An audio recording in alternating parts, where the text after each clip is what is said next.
Salut les gars! Ouais, je sais, c'est sorti en Suisse avant parce que ça vient de chez rc3d.ch. Alors, si je le dis à chaque fois, c'est pas parce qu'ils me payent, c'est tout simplement parce que je suis super content avec cette boutique, comme je suis content avec Hervé, comme je suis content avec Axomolisme, comme je suis content avec Projo High Tech. Ouais, je sais, il y a un talion XB là qui vous sourit, je voulais pas le prendre, mais tu vois, ça c'est l'avantage d'un magasin par rapport à tous les sites internet. Je voulais pas le prendre, je suis allé à la boutique, il était là dans la vitrine. Il me regardait avec sa petite bouille en me souriant comme ça. Allez, viens me rouler, je te dis. Et ben, j'ai pris, tout simplement. Ils n'ont même pas eu besoin de faire d'efforts pour essayer de me le fourguer. Alors, aujourd'hui, on a ici le Castle XLX2. Et vous savez, je ne suis pas fan des gros KV avec des gros moteurs, surtout pas dans des engins lourds. Mais la curiosité scientifique l'a emporté, parce que les nouvelles techniques nous permettent des choses formidables. On a donc ici un Castle, mais pas le 800, le 1100 kV. On aura évidemment donc une grosse conso. Ça, c'est le Monster X8S, qui est un vrai frigo. On n'a pas réussi à le faire dépasser le tiède. On l'a roulé dans la Porsche, turbo à fond, 110, avec l'étagement maximum d'origine FG. On peut faire bien sûr un étagement plus gros que du pignon industriel. On peut monter la voiture à 200, mais c'est pas le but. On a roulé en vitesse, turbo à fond, une centaine de km/h. Autonomie, si on roule type circuit, 25 minutes. Bien sûr, si tu appuies comme un âne, 15 minutes c'était réglé avec des 8000. Bon, les lipos commençaient quand même à chauffer, le moteur aussi évidemment à chauffer, parce qu'on n'avait pas encore de ventilo dessus. Mais voilà, donc c'était vraiment jouable même sans ventilo. Pour de l'usage standard, loisir, pas de problème. Même s'ils préconisent déjà le XLX2 pour ça, le 8S a suffi. Ça, c'est génial. Il y a un capteur, il est waterproof, c'est le seul du marché qui peut ça. Le 800 kV, ensuite, on l'a passé avec le ZTV Beast Pro en 12S. Même étagement, mais on n'a pas le turbo. Résultat, 10 km/h à peine de plus. Différence, avec des lipos de plus ou moins même capa, on arrive à rouler plus longtemps en étant plus froid sur le moteur et moins de stress sur les lipos. Hein, ouais, je sais, c'est encore un gros combo. On va encore avoir je sais pas combien de likes parce qu'ils ne comprennent pas. C'est pas grave. S'ils n'essayent pas, ils ne comprendront jamais. Donc ce que je t'invite à essayer, c'est de prendre un moteur 800 kV, 8S, sur un engin de 12-15 kg, avec l'étagement d'origine qui est dessus sur l'engin. Tu mets 8S 8000, tu roules comme une enclume. Hein, tu fais une course contre un thermique avec une boîte 2. Tu vas voir la température et tu vas voir ton autonomie. Ensuite, tu passes à 530 kV et tu mets 12, qui ne te coûte pas plus cher, qui n'est pas plus lourd. C'est même moins cher en batterie. Et tu vas refaire la même chose. Et là, tu auras compris ce que je veux te dire. Donc, 1100 kV quand même, pourquoi? Parce que cet engin, je ne vais pas le monter sur un cinquième qui a un entraînement comme un buggy 1.8, c'est-à-dire moteur direct sur couronne, comme par exemple le MCD, où tu as un gros problème d'étagement. De toute façon, si tu veux faire ce genre de choses, ça ne va pas du tout. Ils ont leur support moteur est à côté de la plaque, leur étagement est à côté de la plaque pour faire ça. Pas non plus dans un FG tout-terrain, dont je suis vraiment pas fan des FG tout-terrain, puisqu'il va pas avec ses cardans et ses triangles qui se plient et la couronne qui touche derrière et l'étagement pareil, c'est à côté de la plaque, avec des carrés pareils. Mais dans un Outcast EXB 8S tout neuf, qu'on a là-bas derrière vous. Quoi, t'as un deuxième Outcast? Ben ouais, mais alors. On va mettre ça dedans parce que là-bas on a une boîte de réduction. Évidemment, avec le 800 kV, la petite couronne, le gros pignon, ça marche très fort. On l'a vu sur beaucoup de chaînes. Jonathan Girard roule aussi comme ça. On a énormément de patates pour faire tu vois, les backflips, les frontflips, tout ça. Donc tu roules cool à vitesse normale. Après tu fais tes sauts, tu enchaînes tes sauts, tu utilises la patate. Moi ça me convient pas parce que je roule les plus grandes distances, dans les plus grands prés, avec le pied un peu plus lourd. C'est comme ça. Donc je préfère utiliser le 530 kV en 12S. J'ai aussi mis la petite couronne, mais un pignon pas trop mouse.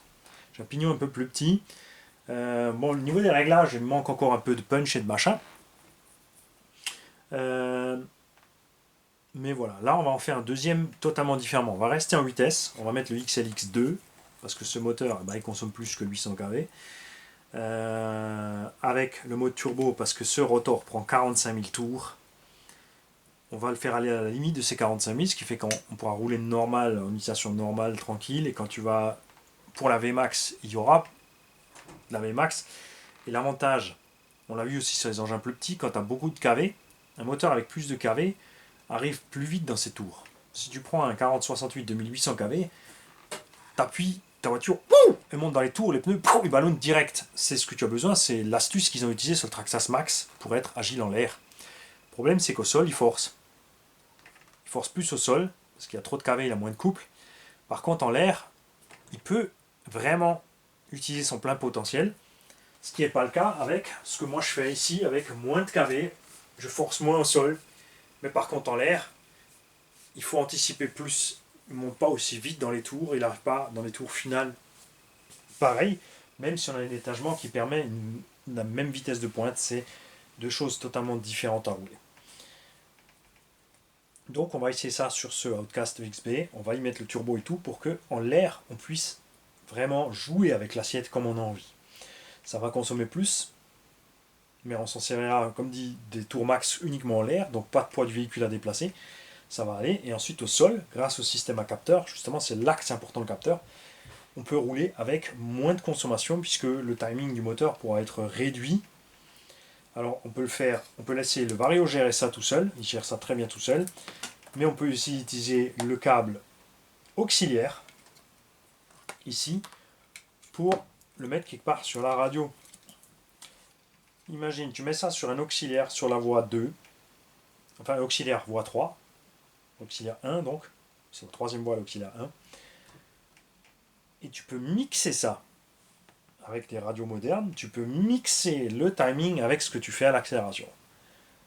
C'est-à-dire que tu pourrais laisser ton timing bas sur 70% de la course ou 80% et ne te servir de ton timing maxi uniquement quand tu es dans les tours. Mais pour ça, on a déjà le turbo. Donc on ne va pas être obligé d'aller jusqu'à ces mixages-là, mais toutes ces choses sont possibles. On a des capacités énormes entre le changement du timing de 0 ou de moins, tu peux aller de moins quelques degrés à plus 20 ou 30 degrés. Donc tu peux faire énormément de choses. Et comme on a une boîte de réduction dedans, ça ne forcera pas pareil que si tu es tout de suite avec un pignon 13 sur une grosse couronne de 50 ou 60 d'un différentiel central standard. Ça irait très bien aussi dans le X-Max. Là. Parce que genre, le moteur d'origine, il peut emmener, si tu passes en module 1.5, du 35-13, il l'emmène. Il y arrive, marche bien. On a vu avec le 1100 kV, on peut monter à 35-16. Mais avec ce bébé-là, on peut monter à 35-20, peut-être même plus. Et avoir donc des tours minutes de folie en l'air pour les tours, mais on a un problème de roues. Parce que après les roues pour ces gros bébés, que ce soit les Origin X-Max, les Outcast XB, les Kraton EXB, les Proline, tout ça, enfin après les Proline sont lourds. Donc on a 3 types de Proline maintenant. 700 grammes, 800 grammes et 900 grammes en gros, enfin presque 1 kg. On a les Louise à 700, on va dire 800 grammes aussi. Mais évidemment tous ces pneus souffrent, hein. C'est des gros pneus, machin. À un moment on va soit sortir des bedlocks, ce qui est moins grave parce qu'on peut les remettre dans les deux cas de certains Proline, et dans les autres on risque de les déchirer. Mais on ne le saura pas si on n'essaie jamais. Tu vois ce que je veux dire. L'avantage évidemment là avec les petits trous, on pourrait passer en 25-35 ou 35-35 et avoir un X-Max de piste. Vous l'avez déjà vu là, il a vraiment un petit 90, l'accélération, c'est l'accélération qui est énorme. Il est monté sur élastique. Tu peux lâcher les gaz, reprendre et rattraper un concurrent qui vient de passer à côté.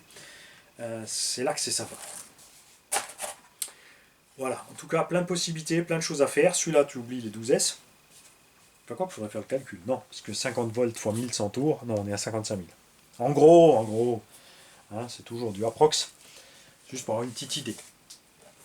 On a évidemment toutes les programmations possibles qu'on a sur le tout petit Monster X. Sur lui, j'avais la possibilité, enfin par défaut, il est bloqué à un certain nombre d'ampères que tu peux relâcher. Tu peux dépasser le taux d'ampères de sécurité. Sur celui-là, on l'a vite branché en boutique. Ça aussi, hein, tu vois, regarde, j'étais en boutique en Suisse, il a envie de brancher au PC pour voir si tout fonctionne, s'il a bien la dernière mise à jour, etc. etc. C'est quand même formidable. Donc voilà, ce bébé-là va aller dans un Outcast. Ça va chier. On a aussi un joli câble de capteur qui est branché directement dans le Vario, ici.